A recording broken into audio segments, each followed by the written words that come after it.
Dia 21 de abril, dia de Tiradentes. Este feriado está sendo um pouco diferente, porque com a quarentena a gente não está sentindo mais que o dia de hoje é feriado, porque parece que todos os dias é feriado, né? Mas no dia de hoje, dia 21 de abril, tem muita história para contar e bastante curiosidades por trás desse feriado, desse dia nacional, que é o dia de Tiradentes. E eu vou trazer algumas curiosidades que talvez você não tenha aprendido na escola. Curiosidades de hoje vai ser justamente desse cara que está sendo homenageado no dia 21 de abril, Tiradentes. O seu nome completo, Joaquim José da Silva Xavier, nascido no ano de 1746, na Fazenda Pombal, no distrito de São João del Rei, em Minas Gerais. Não há registro do dia do seu nascimento, apenas do seu batismo, que foi no dia 12 de novembro daquele mesmo ano, 1746. Até aí, nenhuma novidade. Tiradentes foi um mártir da Inconfidência Mineira e o seu dia é celebrado desde 1965. Ele foi enforcado em 21 de abril de 1792, aos 46 anos, na Praça da Lampadosa, atual Praça Tiradentes, no centro do Rio de Janeiro. Como Tiradentes foi condenado por inconfidência, que quer dizer traição à coroa, os sinos da cidade não poderiam tocar durante a sua execução. No entanto, diz a história que no momento do seu enforcamento, o sino badalou 5 vezes. Diferente do que mostram as imagens dos livros didáticos, Tiradentes nunca usou barba e cabelos longos. Por ser militar, o máximo que ele poderia usar era um discreto bigode. No momento do seu enforcamento, ele estava de cabelos raspados e barba feita. Após o enforcamento, seu corpo foi esquartejado. As 4 partes foram postas em alforjes com salmoura. Alforjes são aquelas bolsas usualmente presas em celas, usadas para transporte de objetos em animais de montaria. Então, isso tudo para ser exibida no caminho entre o Rio de Janeiro e Minas Gerais. Sua cabeça foi exposta em um poste em praça pública. Na 3ª noite foi roubada e nunca mais encontrada.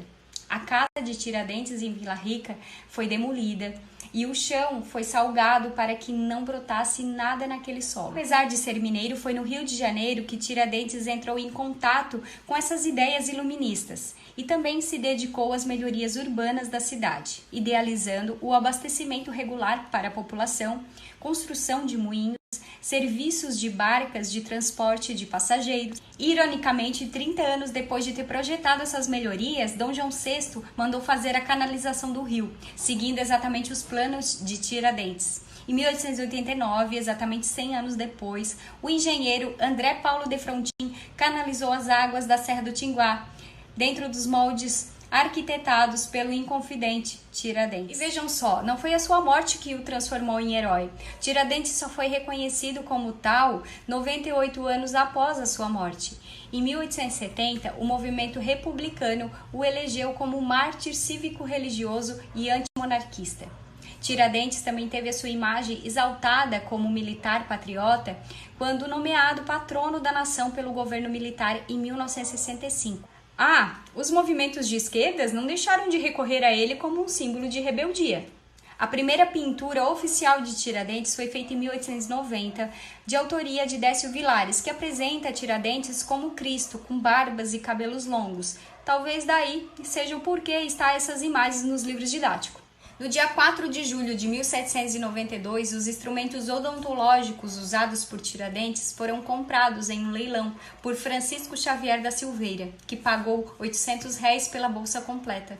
Apesar de não ter se casado, Tiradentes deixou 2 filhos, João, que teve com a mulata Eugênia Joaquina da Silva, e Joaquina, fruto do seu relacionamento com a viúva Antônia Maria do Espírito Santo. E olha como Tiradentes era um dentista à frente do seu tempo. Apesar do apelido Tiradentes, ele não gostava muito de arrancar os dentes dos seus pacientes, não. Ele preferia preservá-los. Ele fazia coroas de marfim e ossos de boi para preservar os dentes possíveis. Além de ter trabalhado como dentista, Tiradentes foi tropeiro, minerador e até engenheiro.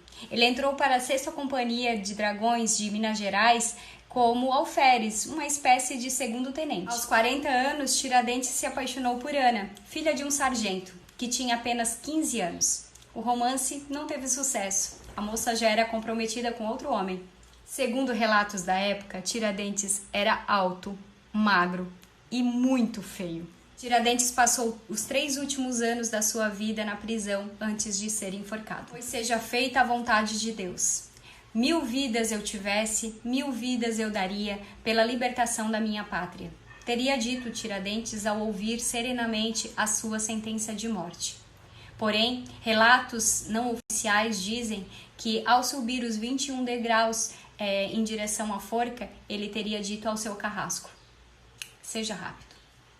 O escravo Jerônimo Capitânia, ele se tornou carrasco oficial quando trocou sua pena de morte por uma pena de prisão perpétua, ao ser encarregado de matar Tiradentes. Ele teria pedido perdão para Tiradentes antes de executá-lo. Tiradentes é o patrono cívico da nação, ou seja, o único brasileiro que teve a sua data de morte como um feriado nacional. E é também o nome mais citado no Google, com mais de 2 milhões de páginas de referência no buscador.